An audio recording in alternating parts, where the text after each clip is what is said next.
This is the Whole Care Network.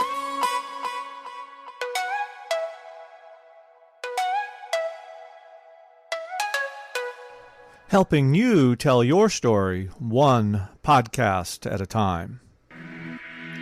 Content presented in the following podcast is for information purposes only.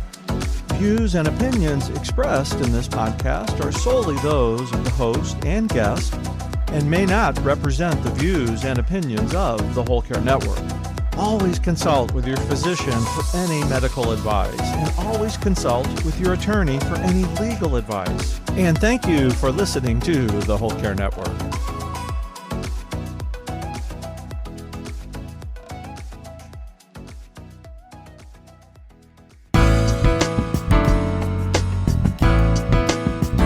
In your medical record, there's so much information coming from lab tests and diagnostics and clinician notes. The only time you have a chance to say what's important to you and who you are as a person is your advance directive. And so 5 Wishes gives you that space that really talks about who you are as a person, and it really makes it you. And it gives the clinicians who are taking care of you a good snapshot of the person that you are. This is the Heart of Hospice podcast with Helen Bauer. My guest today is Joanne Eason, president of 5 Wishes, the nation's only national advanced care planning program. Whether you're a family caregiver or an end-of-life professional, the Heart of Hospice is here to enhance your hospice experience by connecting you with information you can use about end-of-life care.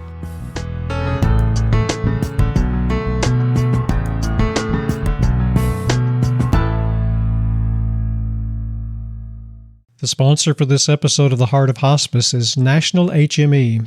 National HME is a direct service hospice durable medical equipment company. Using their proprietary software, Hospice Cloud Pro, providers can enter new patient information, order equipment, arrange pickups, and obtain real-time reporting, including order status and much more. National HME excels at providing service with care and empathy. To learn more, visit nationalhme.com. Today's episode is sponsored by Odonata Care. Odonata's motto is, "Care is treatment." They have a mission to transform the end-of-life experience for the patient and caregivers through education and support. Odonata Care is revolutionizing the hospice experience with their booklet, The Care Plan, A Path to Comfort for the Hospice Patient, along with 50 free YouTube videos that teach the basics of bedside care. Visit thecareplan.net for more information. Now, here's today's episode. You're going to love this conversation with my guest today, Joanne Eason. And I know I say that every single time, but really I have some awesome guests, so it's always true. But Joanne is the president of 5 Wishes. With more than 25 years of marketing experience centered primarily in the health and insurance industries, Joanne provides strategic counsel on how to best implement the 5 Wishes framework. She's got a personal story. There's a heart in the work that she does, which always makes the work better. Because we know that 5 Wishes is an advanced care plan document, right? It's supposed to talk about what you want when you're dying and at your death. That's a horrifying thought for a lot of people. 5 Wishes makes it easy, it can make it legal, and it is personal. It is personal. You're going to hear Joanne describe the 5 wishes, each of the 5 sections that a person can complete, how to make it legal, and basically how the user can make their voice heard when it comes to what they want for their health care and at end of life. So here's my conversation with Joanne Eason of 5 Wishes.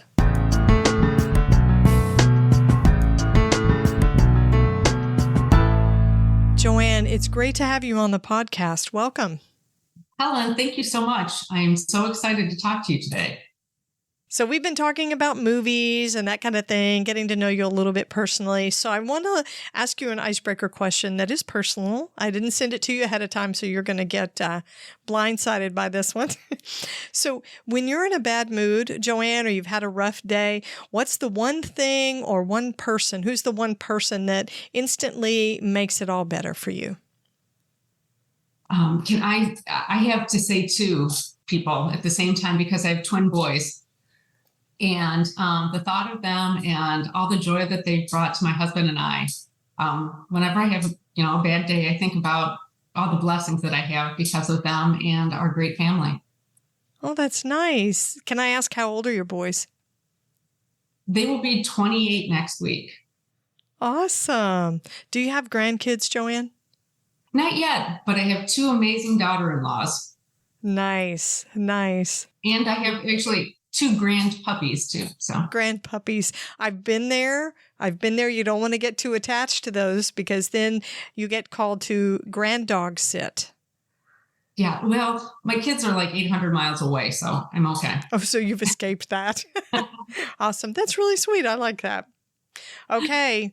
So, of course, today we're talking all things 5 wishes, all things advanced care planning, and we're just going to jump in. What is 5 wishes and how is it used as a part of advanced care planning? Well, 5 wishes was started 25 years ago. We're actually a program of the national nonprofit Aging with Dignity. And part of the mission of Aging with Dignity is to safeguard the God-given dignity of the most vulnerable. And from that, 5 Wishes was born. Our founder, Jim Toohey, worked in Mother Teresa's Home for the Dying, who was a volunteer there. And he sat with people who were dying. Obviously, this was in the AIDS epidemic. And so people were shunned from their families. They relied on the graciousness of Mother Teresa and her homes and her volunteers. And when he was sitting with people in their last moments, realizing what was really important to them, yes, it's important to know the kind of medical treatment you want. And if there's someone to speak for you as your agent, yes, that's important. But what really becomes important at the end are those 3 wishes that we've incorporated in that make up 5 wishes, which are how comfortable do you want to be? How do you want to be treated? And what do you want those around you to know about you? So it's a legacy type of information. So 5 Wishes actually is incorporated all of that into one document. So we're known for our 12-page blue document that is legally valid across all 50 states. So when it's signed and witnessed as a living will, advanced directive should be, it becomes your voice if you can't speak for yourself. So, from 5 Wishes, we've built up a whole series of other resources to help people, clinicians, and just folks who really want to get the word out about advanced care planning and get other people to make sure that they have a voice in their care. That's what we do. And that's what 5 Wishes is. So 5 Wishes has been around for a while, for 25 years. That's a long time in the healthcare world. What do you think is the secret to its longevity and the popularity of it? It's not a complicated document. No, and I think that's what makes it shine. It was developed through a series of listening tours to talk to people to say, what's important to you? And it wasn't that 5 Wishes, we knew 5 Wishes was going to be the document, that was going to come from this. It was listening tours about what was important to people 27 years ago. And they wanted to make sure they had a say in their healthcare. They were growing older. They knew that, eventually something might happen, but who's going to have a say? And so from that, our founder, Jim Toohey, developed 5 Wishes with the help of the American Bar Association, as well as other palliative care providers around the country. And what has really made it special is that it was for the individual. It wasn't supposed to be a top-down document that was given to you from higher authority. This was something that you took to your family. You sat around the kitchen table and you talked about what was most important to you. And you documented it, and it was a roadmap for your family. So it just became that one little piece that gave people the confidence to have that voice. Because if you think about it, in your medical record, there's so much information coming from lab tests and diagnostics and clinician notes. The only time you have a chance to say what's important to you and who you are as a person is your advanced directive. And so 5 Wishes gives you that space that really talks about who you are as a person, and it really makes it you. And it gives the clinicians who are taking care of you a good snapshot of the person that you are.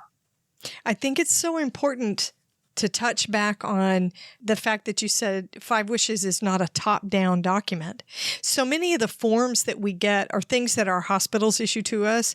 Their legal teams have gone through them. They've been carefully crafted because it deals with liability and it deals with clinical situations. And really, it's about the facility. It's about the provider. 5 Wishes is different because it's totally an expression of the individual. It's the individual's voice. Right. And well, as it is with the other documents and the documents that, health systems provide or that everyone can get for free from their state, those are available. Those really just talk about who do you want to have speak for you if you can't speak for yourself, and what kind of medical treatment. They don't go into anything else that really defines the values that you have that go into informing those decisions that you've made earlier. So, yes, health systems will pass out advanced directives, and several of them, and actually more than several, a lot of them use 5 Wishes because their goal is to make sure that people have a voice.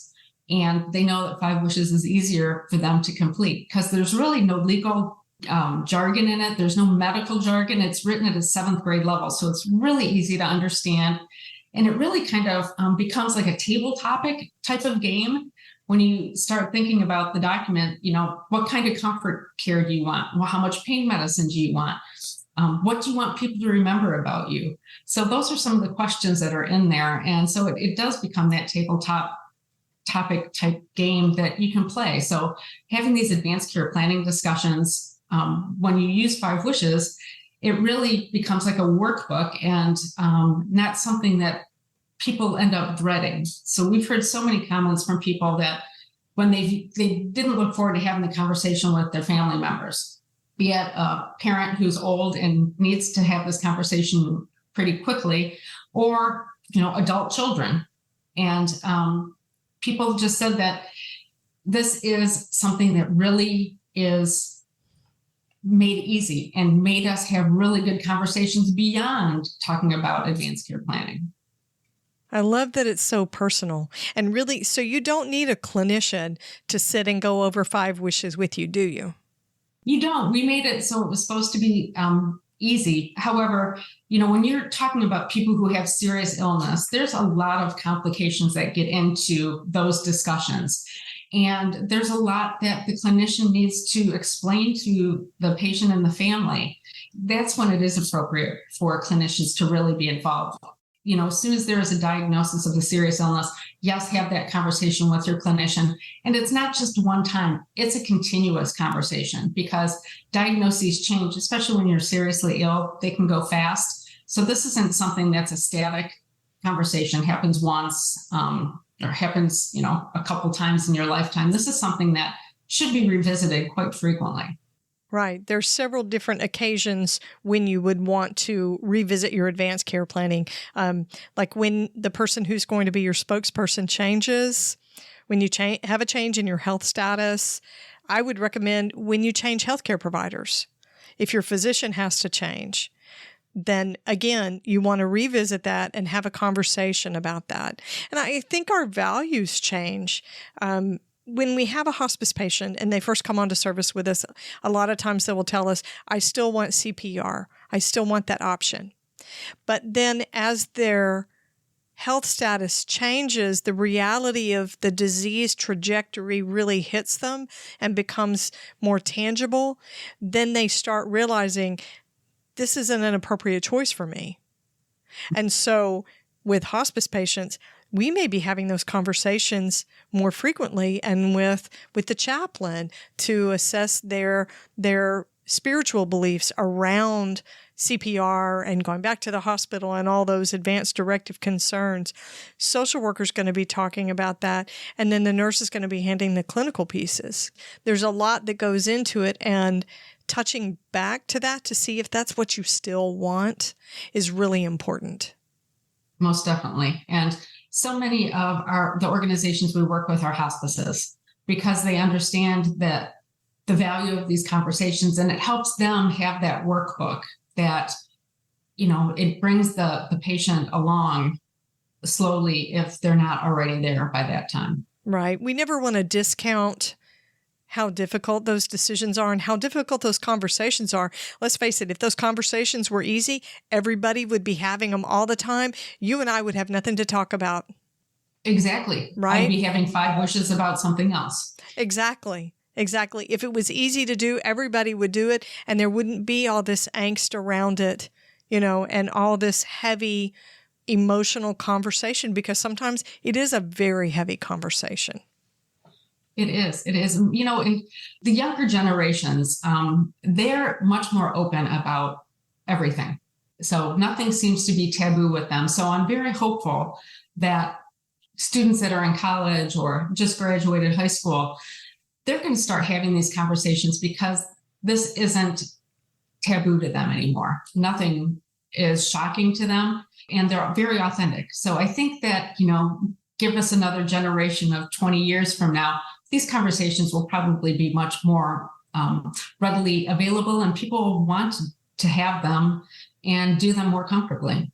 Well, and it's my hope, as I'm not a boomer, I'm a year younger than that, but it's my hope that my generation and the younger boomers, as we grow towards our older ages where we really have to think about our advanced care planning, that it will make it easier for us to have those conversations with our children and our grandchildren. Oh, definitely. Because there's a good chance that my kids are going to be the ones who are my decision makers. Oh, that's so true. And, I always say when students go away to college or they get their driver's license at 16 or 17, depending on the state, the first thing they're asked is, do you want to donate your organs? Right. And that's great, because then they're giving a separate gift to 8 different people. Why not take it a step farther and say, let's talk about advanced care planning, because you're already thinking about if you have a demise. So let's talk about the gift of peace that you can give to your family. Right. Right. So signing the back of your driver's license or whatever it is in your state that the way you designate it, that's a little bit of advanced care planning right there. Right there. So we're starting.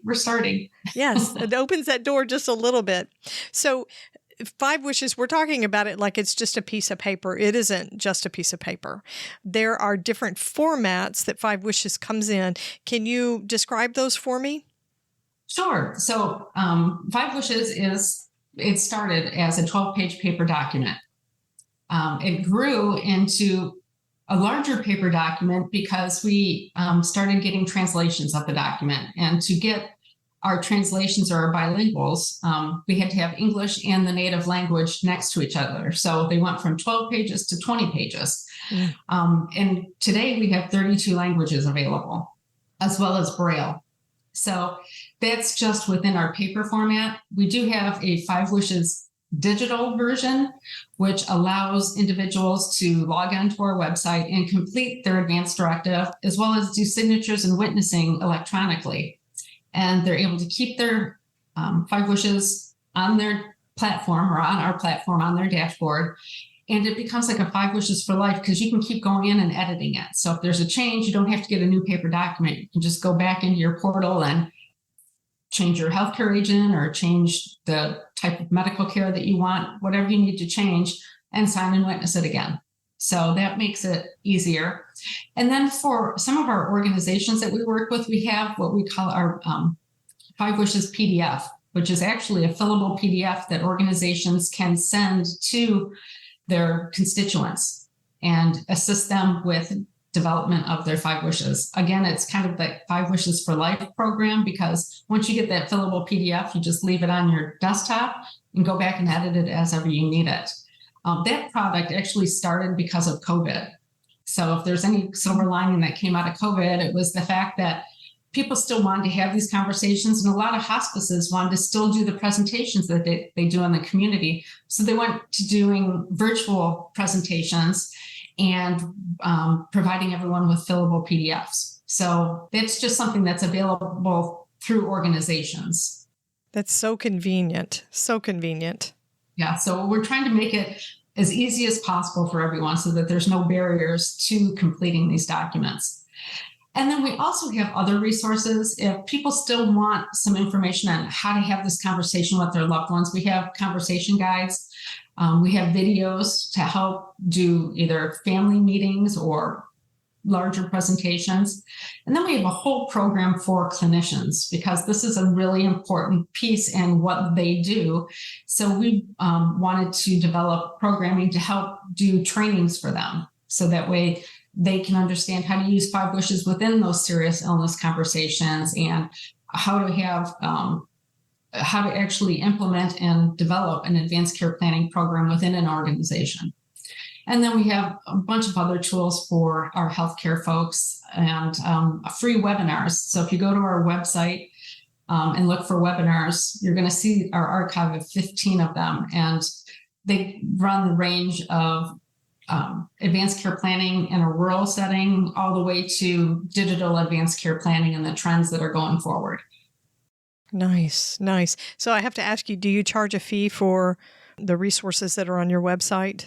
The webinars and things like that? Yeah, all the webinars are free. So anyone can go in and look to it. And anyone who actually has purchased a 5 wishes from us, it should be getting invitations to our webinars that we hold quarterly. Some of our other resources do have fees attached to them, but because we're a nonprofit, it's really a minimal fee, and that money actually goes to help us do education and advocacy across the country. Nice. So an organization doesn't have to be a healthcare organization. It could be your book club, your family, your church, your mosque, your synagogue group, your ladies group, your quilting circle.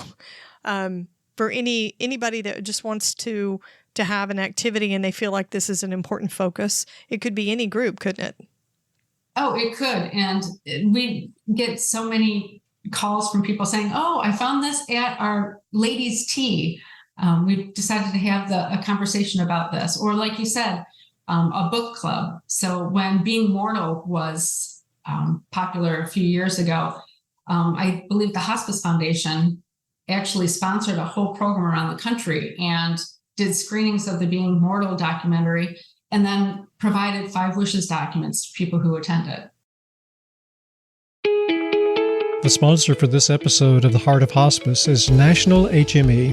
National HME is a direct service hospice durable medical equipment company that's serious about providing excellent service through communication and coordination for providers and families. They aim to be an extension of the hospice care team and to make DME the easiest part of the hospice provider's day.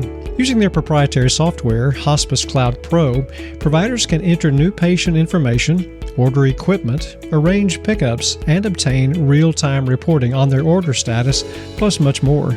National HME also provides text message notifications which keep everyone up to date on when the equipment will be delivered. National understands how important communication is when it comes to every aspect of a hospice patient's care. Here's Chris Maglioka, Senior Vice President of Business Development, describing how National HME technicians stay connected with patients and families.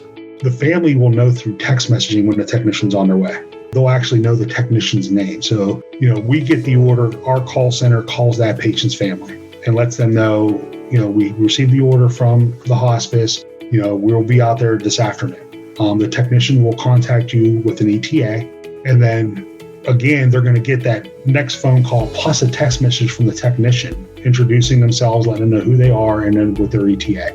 It all starts and ends with the communication part. National HME does more than just provide equipment. They provide service with care and empathy. To learn more about the services provided by National HME, you can visit their website at nationalhme.com.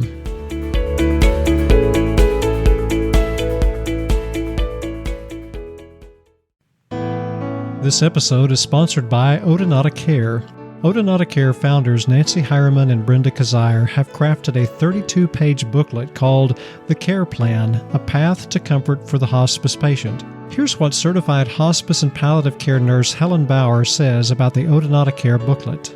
As an end-of-life educator and advocate, I'm always on the lookout for great resources to share with caregivers and anyone dealing with a serious illness. The care plan from Odonata Care has features that users can access anytime they need it. There's information about the symptoms we commonly manage at end of life, like pain, anxiety, shortness of breath, and secretions. Caregivers can use the care plan's tracking forms for medications and write down specific instructions for their loved ones. There's even a section on how to use meds safely and appropriately. The care plan from Odonata Care is the perfect bedside resource for caregivers. You can purchase copies of the care plan for yourself or your hospice agency at thecareplan.net. Also, watch for their new Spanish version coming soon to their online store. Now, back to today's episode. So let's take a deeper dive into the 5 Wishes document. So obviously there are 5 areas that have been identified. And I got your website pulled up in front of me. You can actually look at a sample of the 5 Wishes document online on your website, which is really convenient. I mean, it's not a valid document. It's watermarked across it. But it gives you an idea of what product you're going to be using and how it could be utilized. So can you talk with me about the 5 different areas, the different fields that people will be answering? Sure. So, 5 Wishes is obviously, it talks about 5 different aspects of the care that you want. And it doesn't have to go in order. So whichever wish feels most comfortable for you to start, we recommend that you start there. Some people start at the beginning and go all the way to the end. Some people start at the end and come to the beginning, and some people start right in the middle. Doesn't matter, whatever works for you and what makes you comfortable. We'll start from the top because it makes more sense. So wish number 1 is who I want to speak for me if I can't speak for myself. So that's detailing who your healthcare agent is, who the person is that you want to speak for you. And then there's some information on how to pick your healthcare agent.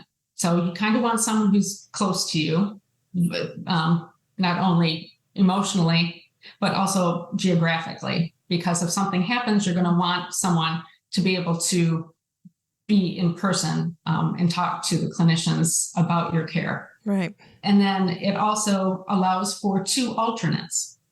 And those alternates are in case your primary isn't available. Let's say they're flying across country and something happens, they need to get a hold of a second person. And then obviously that third person is in the wings as well. People do have, listed more than one person to be their healthcare agent at the same time. So there have to be like two or 3, and that happens mostly with people and their children. They want all the siblings to have an equal say.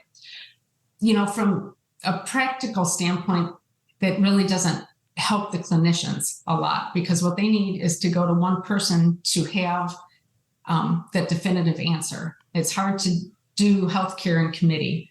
So it's really important that you have these conversations and people have a good understanding before something happens. So that way that everyone feels they've had a say in the care, especially the patient, and that the one person who's designated can make that definitive call. Yeah, I can see where that would be problematic. Like you're saying, it's hard to work healthcare by committee to make a decision that way, because when you have enough folks that have a voice and they care about what's going on, sometimes it's very difficult, especially in an urgent situation, to get everybody on the same page and endorsing the same decision. Correct, especially if someone's not local and getting them on the phone, or they haven't had as much conversation with the patient to figure out what they truly want. Right, if they've been out of the loop. Yes, so they could skew the results on what happens. Right. So let me ask you this. So there are 5 sections, and that first one is naming your decision maker. What if somebody fills out that paperwork or the document, and that's the only field that they do, and they have it witnessed and dated? Would the document still be valid enough if they didn't answer any of the other questions? It would be, because what they're doing is they're appointing their healthcare agent. Then the clinicians can go to that healthcare agent and say, all right, we're assuming that you've had a conversation. What is it that that person wants? Right. The reason I'm asking is because we know that if you ask the right person, you designate the right person, they will make the right decisions. because the right person would know you, would understand your values, your spiritual beliefs, your wishes in general, and hopefully what your disease journey has been like. Right. So if they just filled out that one section for the medical agent, the medical power of attorney, it would still be valid as long as they completed the witnessing part. Correct. I would recommend to cross out all the other wishes if they don't want to deal with them. So that way everyone understands that there was no decision made on paper for those wishes. Right. That it wasn't just incomplete, in other words. Right. Or that some nefarious activity could happen and someone could put something in there. Right. I got you. I see what you mean. Okay. So the second section. Yes. So the care you want or don't want to have. So, and it's important to say having and not having, because both of them are equally valid. It's whatever is most important to the person completing the document. If you want to have full measures and everything done, that's your right, and that is exactly what your wishes are and you should have. If you don't want anything, if you become seriously ill and you don't want extreme measures and you just want comfort care or palliative care, then those are completely fine. Then there's the in-between gray part that says, if my doctor thinks that there's a chance, please, keep me going until there's a decision that it's going to get better or it's not going to get better. So what Wish 2 does is allow you to look through a few different scenarios. If you're seriously, if you're terminally ill and close to death, if you're in a coma, if you have severe brain damage. And then it also lists an area that you can add information on other specifics for yourself. But it really kind of walks you through, if in this scenario, what do you want to happen? So I can't stress enough that when you're looking at advanced care planning, don't think of it like 40 years down the road that, if I have a terminal illness, that this is what I want. If you're filling out an advanced directive, this is today. So this is what you want if something happens to you tomorrow. So, we can think about COVID and people, very vital, lively, younger people were getting COVID and they had no intention of saying, no, don't put me on a ventilator. No, do everything that you possibly can because I've been healthy and vital all my life. So just recommending that when you're completing that advanced directive, unless you get a diagnosis, then that could change it. And that's why we keep saying this is a dynamic document and it needs to be revisited time and time again. Right. It's meant to be changed. It's the nature of it. One of the things that I find interesting is under Wish number 2, where it says things you should keep in mind as my caregiver. It talks about being comfortable, being clean and warm. Mm-hmm. And in hospice, we get that. That's why we have hospice aides that work with our patients, because we consider being clean as part of being comfortable. Right. So I love it that 5 Wishes includes that. And that's just like a little notation telling your caregiver or your agent, this is important to me. On Wish 3, if you don't mind me transitioning over to Wish 3. No, please. How comfortable I want to be. And that really gets into the whole item of comfort and what comfort means to you. Does it mean pain medication or not having a lot of pain medication? We had a couple that actually we were helping complete their advanced directive, and we got to Wish 3. And the wife looks at it and says, oh, yeah, I want all the pain medicine that you can give me. Right. I don't want to feel anything. And the husband's like, well, no, I want to still be able to talk to the kids and do all this. And she's like, honey, if it ain't been said yet, it's not going to be said. Give me it up. Give everything to me. So it was kind of funny. And they looked at each other saying, I never would have known. I would have given you everything and you didn't want it. And he said, I would have kept you in pain.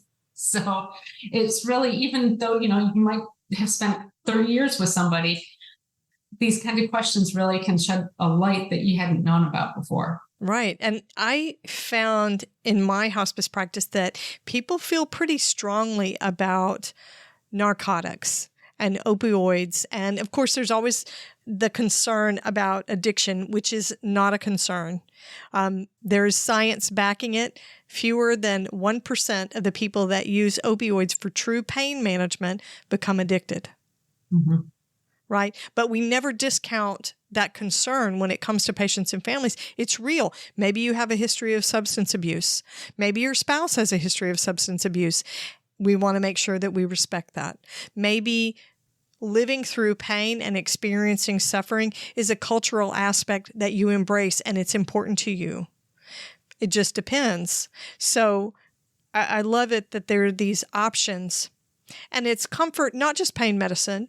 They also talk about depression, nausea, shortness of breath, hallucinations, things like that. Right. It gets into the whole bailiwick. Yeah, body, mind, and spirit, actually.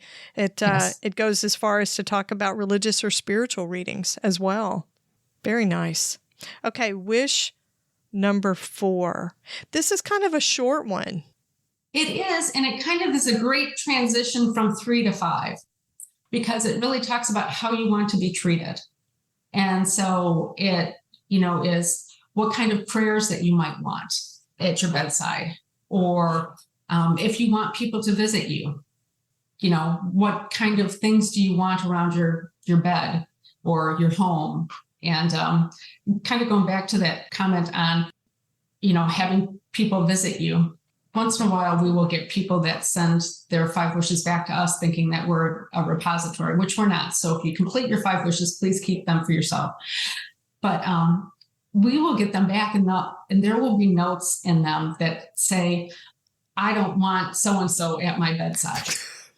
Or make sure that all the kids are here with me. So it just was really, interesting to see, the different dynamics. And these documents really end up becoming that roadmap, but also a legacy document that people keep because, their loved ones' thoughts are in their own handwriting. And it's great little notes that are on the side. So, yes, there's check boxes for you to check what's important to you, but feel free to write as much as you can because in the end, people are going to look at this later and really get a sense of who you are. I love that. Since when does a legal healthcare document also become a legacy document, a keepsake? You can't say that about too many things in healthcare. Yeah. Definitely not. Okay, so let's transition to wish number 5, which is what I want my loved ones to know. There's a big section for this. There is, because this is the legacy. This is talking about, and this is the heavy stuff to me. This is, I want you to forgive me for anything that I've done. And I want you to know that I forgive you. And every time I say that, I get goosebumps because I think that is so important because we've seen so many, and we probably all know episodes of families that are torn apart before a passing. Sure. But at the end, they all come back together. And families and loved ones are meant to be together, and death shouldn't tear relationships apart. So I think that that's really important for people to really think about, what happens when they're gone. And then that's another part of 5 is that, knowing that there's going to be grief, but knowing that what you want people to know is that to remember you with joy. That's one of the items in there.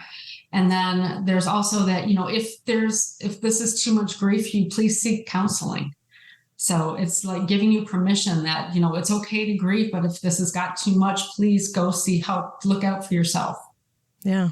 And then, it really then talks about, your burial and leaves just 2 lines to give direction on that. So this is kind of for me where I've gone haywire. So I've completely planned my whole funeral. I've got it down to the music, the readings, the location, the pallbearers, you name it. It's all complete.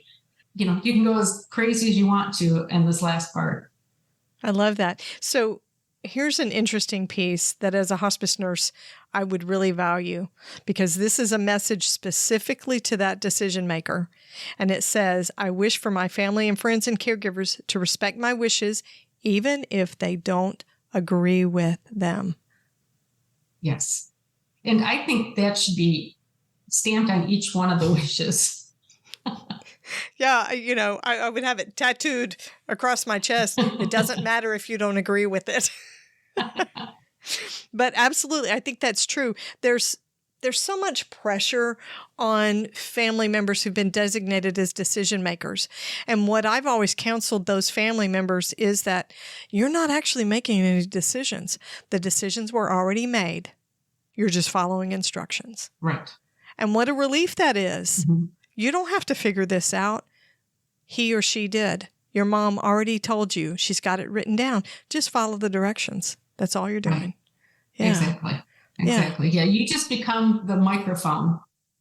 Exactly. I think it does make it easier and maybe reduces some of the conflict that they might experience morally or spiritually if they didn't embrace the same faith system or value system. You didn't have to embrace that same faith or value system. All you have to do is respect what theirs was. Correct. Yeah, to be able to make the decisions. Yeah. There's been some research, too, for caregivers that if an advanced directive has been completed by a person who passes, the caregivers have less anxiety, less grief, because they know that what they've done is protecting the legacy of the person that they loved. Right. Less moral distress. I also think that each one of those decisions, I call them micro decisions. When you're caregiving, it's exhausting. It is exhausting because you're filtering it through a brain that's overcome with grief. And you can have anticipatory grief for somebody that you hated, somebody who was abusive to you, that you did not have a good relationship. You might still end up being a decision maker for that person.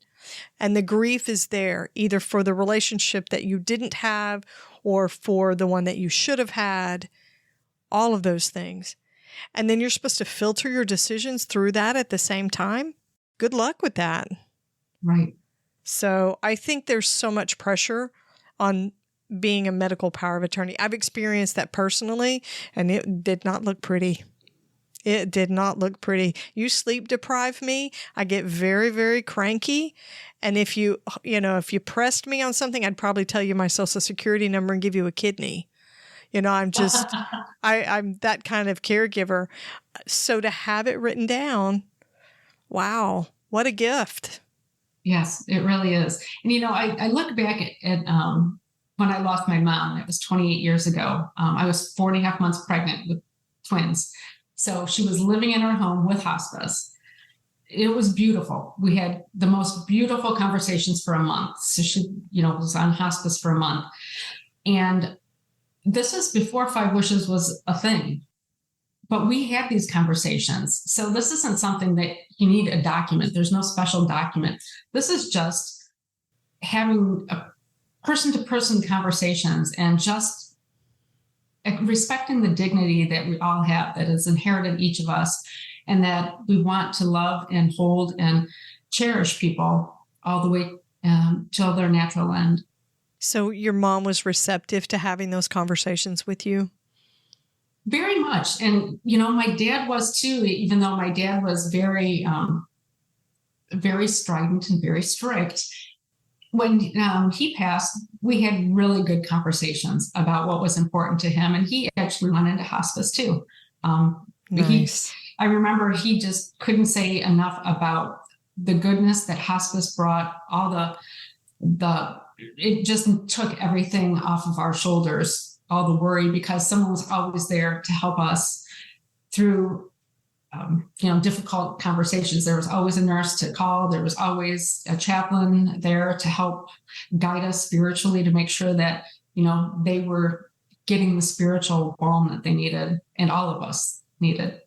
Do you think that if you guys had not had such a good experience with your mom with hospice, that your dad would have been open to the idea for himself? I think so. He had a different experience in that he ended up going to a hospice residence and only was there for a day and a half before he passed. Mm-hmm. So, so it was 2 different hospice experiences. Both in the end were wonderful because hospice gave him a gift that he'd been looking for that we couldn't get at the hospital, which was bringing in a priest for last rites. So once he received his last rites, all was calm and he passed within less than 12 hours. Yeah, I called it getting comfy getting comfy. They find a place of comfort, whether it's physically, mentally, emotionally, spiritually. It's just finding that sweet spot that says, I'm comfortable and I can let go. Yeah. So I want to ask you, so you talked about your advanced care planning. You said you've got all this stuff planned. Did you do a 5 wishes for yourself? Oh, yeah. Yeah. My whole family's got 5 wishes. So when my kids got married, they actually said we need to do our 5 wishes. So I have a picture of one of my sons and his wife with a 5 wishes right next to their marriage license. Oh. So this is not only something that I'm passionate about, but my family now understands. And that goes to the extended family. And that everyone's like, yeah, this is important. And, I just had my best friend's husband's father just passed. And they gave me a call a few months before and said, he's not doing so well. We need to really have that 5 wishes conversation. Yeah.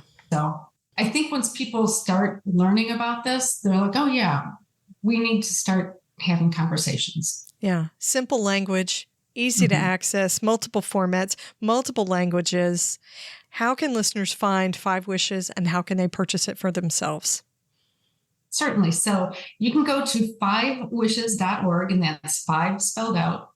Right on the front, it says, for myself. Just click that and it takes you right to a 5 wishes document that you can buy. They're $5 a piece. If you want to buy it for a larger group, let's say you're having Thanksgiving at your house and you wanted to have these conversations, we do if you purchase 25 or more, they go down to $1 a piece. So it makes them very affordable.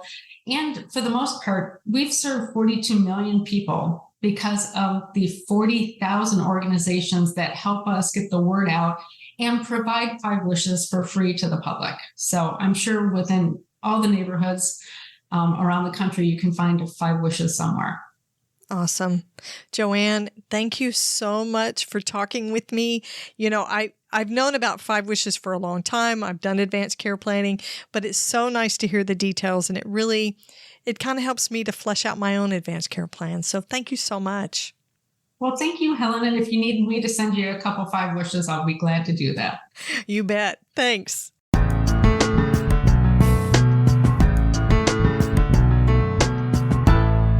So you see, there's a heart behind the story.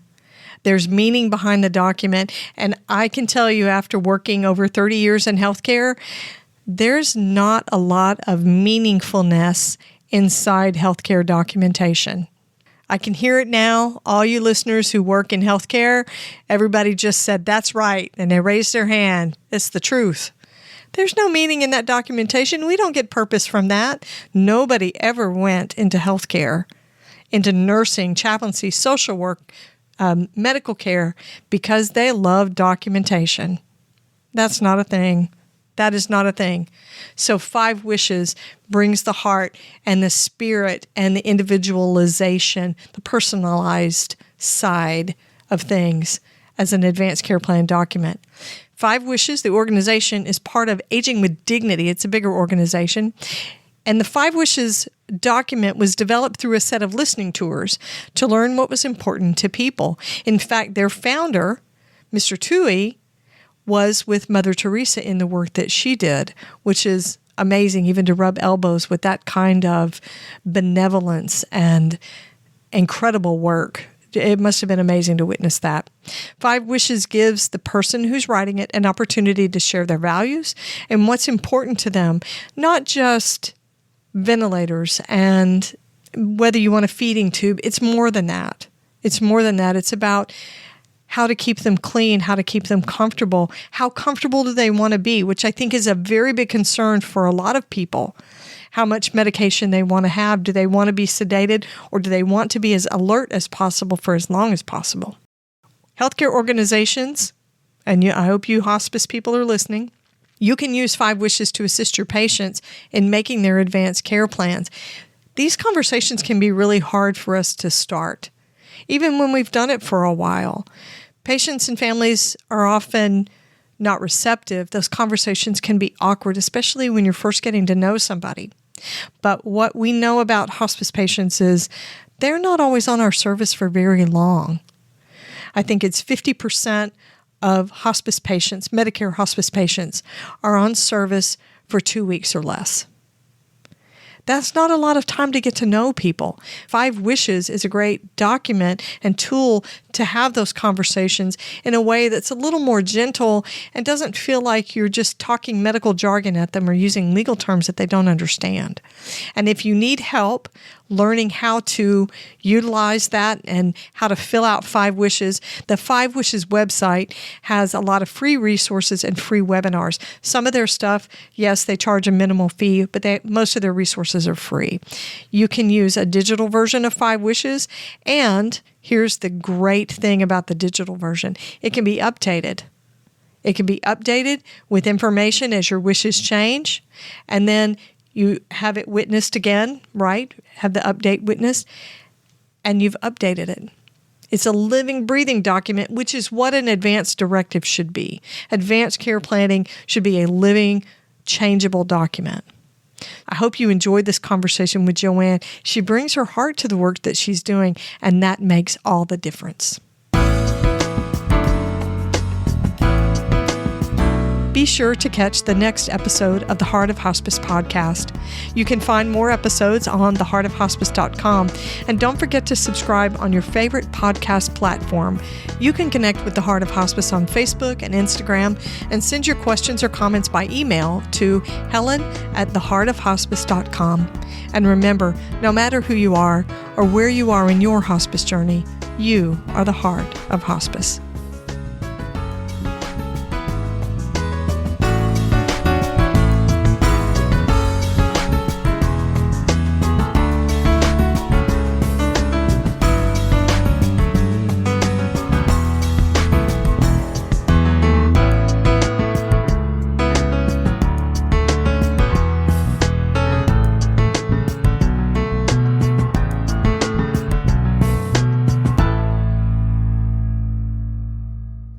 This is the Whole Care Network.